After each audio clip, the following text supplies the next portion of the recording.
Dan is like this really happy person, like the Hulk, but not green or angry. He's like a gentle giant who always has candy. If I had to guess, I would say Dan's probably about 8.5 feet tall. I'm convinced he has like a field of charged particles that surround him at all times, and that's how you can kind of tell when he's nearby. Cargo shorts, a pullover, hoodie, and I guess tennis shoes. I don't really watch his feet. Like how you can sort of hear if your TV is on in the house, even if you're not in the same room. And then you go downstairs to turn off your TV, and it's not your TV, it's Dan, and he's in your living room. He's starting a business. And Bob would be an engineering ninja, because he was always wearing his black t-shirts and sneaks up all the time, just around. You never know quite where he is. When Bob is upset, he generally looks like this. When Bob is happy, he looks like this. When Bob is thinking hard about something, he looks like this.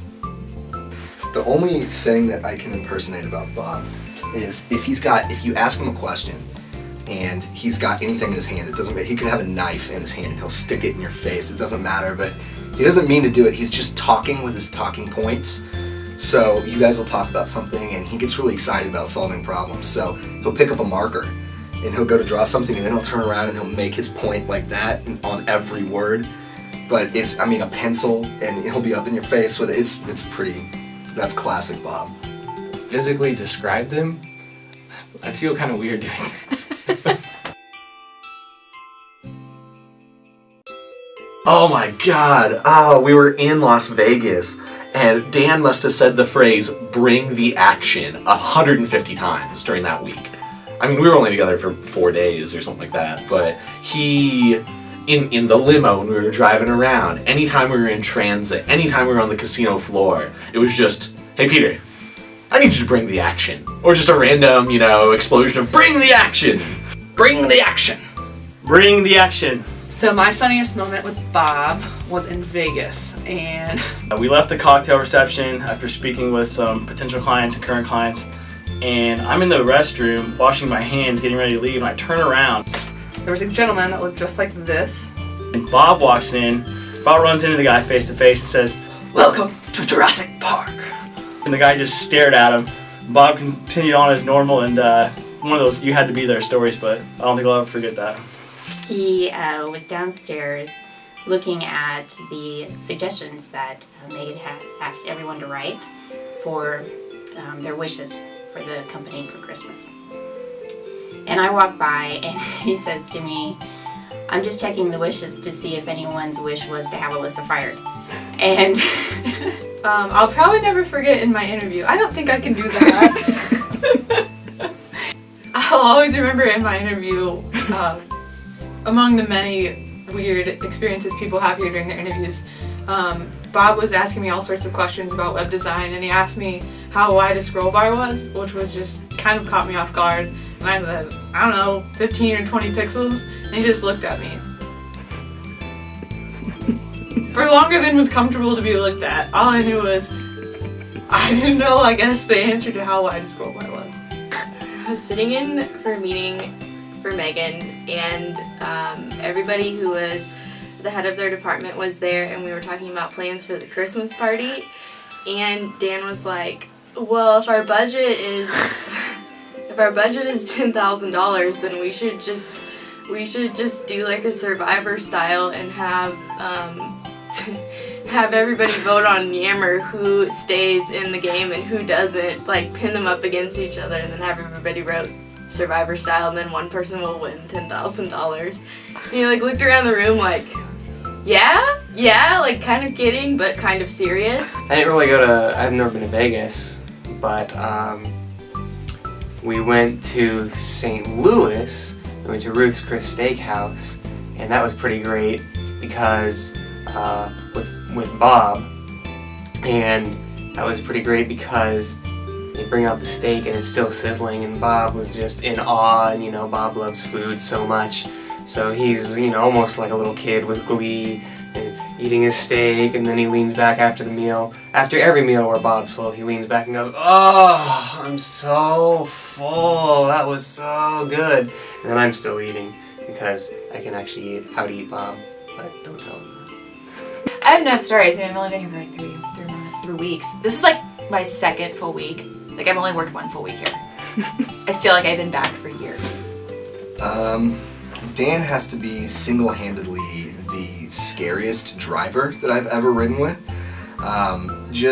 It's kind of funny because I'll ride with Dan with other people and it's completely normal, turn signals and everything. And then we'll be in a city that neither one of us really know on highways and in rental cars, and he doesn't use turn signals and he weaves in and out of traffic, and I've almost died a couple times in the past couple weeks. So I've pretty much refused to ever ride with Dan anymore, and all the rental cars have to be under my name. I think the best story has to be the other day we were trying to get on an off-ramp, and I was clearly telling Dan he had to get on the off-ramp. And he said, no, it's this one. And I said, no, it's not. It's that one. I've got the phone in my hand telling him where to go, and technology telling us. And he swerved over at the very last minute. 3 lanes in Seattle, highway traffic, almost caused a wreck that would have pinned me, in between a concrete, barrier and another car. People are honking, and he's just yelling at everybody. So, yeah, by far the scariest person I've ever ridden with in my entire life. All right, so remember the infamous zombie movie? So we had been filming the movie all day, and then Bob comes in at the very last scene, and he comes in with Liz, and I was telling him, I'm like, oh Bob, I'm such a great actor. I was an actress in high school. I was the lead in the play. And so we film our very last scene, and the scene is me.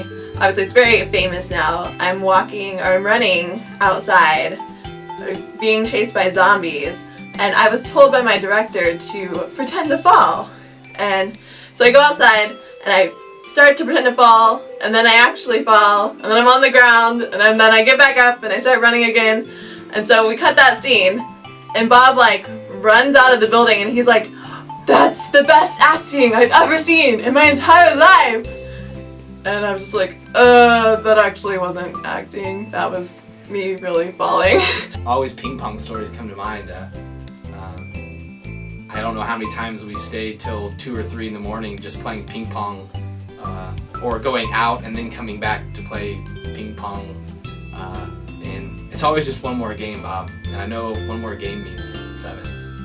And I got to know Bob through Counter-Strike, actually. He brought together a team of friends to Lawrence to compete in something called the Lawrence Frag Fest.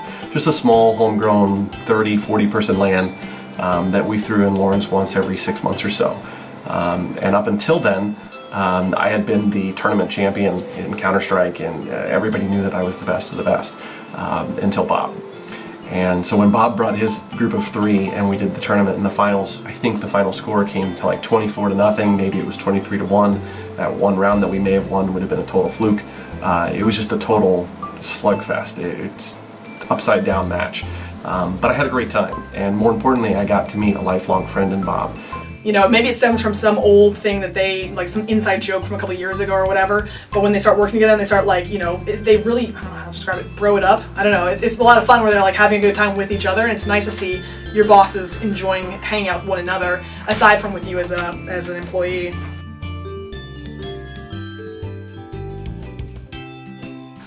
The one thing I'll never forget about working at Red Note Labs, and mainly because of Bob and Dan, is I never really realized I had a deep down affection for self-storage. It's been 2-3 years now, and it's about all I think about day and night, and even when I'm sleeping I have dreams about it. So yeah, it's been good. But besides that, it's been awesome to be a part of something and see something grow. I never realized being part of a smaller company and putting in the time and effort with a great group of people, to see it grow how it has, it's been one of the more fulfilling things I think I've ever done, and I'm excited to see where it goes. Both are very willing to dive into something, even if they don't know exactly what the end result's going to be. They were very willing to try things and hope that we're going to have a good result and just make it up as we go. And that's a pretty cool thing I like about both of them, that we can navigate through something. All we have to have is a good idea to take it to another level. Cheesy stuff. Cheesy. As a whole, I didn't think I'd get my dream job out of college. I thought that I'd work in a lot of awful places, and by the time I'm 30, maybe I would have something that I could get up in the morning to do, and I absolutely love working here. It's something that I didn't make an 8 a.m. class all of college, despite the fact that I had them every year. And I actually make it to work, which is pretty impressive as is, but I actually enjoy getting up at 6:30 and getting here between 7:30 and 8:30 and starting work. I'm really excited to be here, and it's a really motivational place to work. I've never worked with so many people who are going after the same goal with the same mindset and the same amount of propulsion forward, so it's been nice.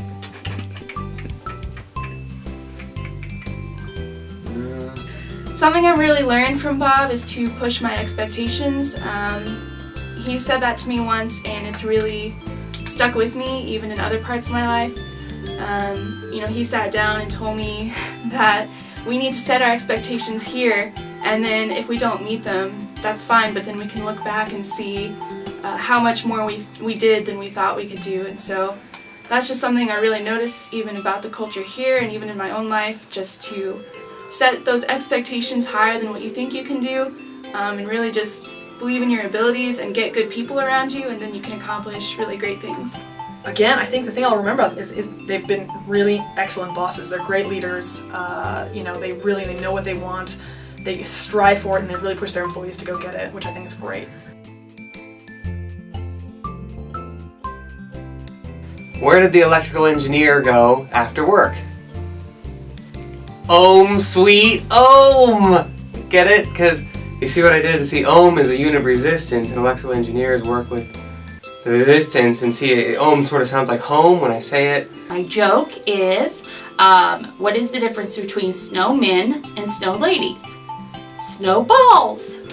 That's it! That's a wrap! Like that, so like the engineer went ohm, but I didn't really say home. See, it just sort of sounds like home, but I said ohm instead.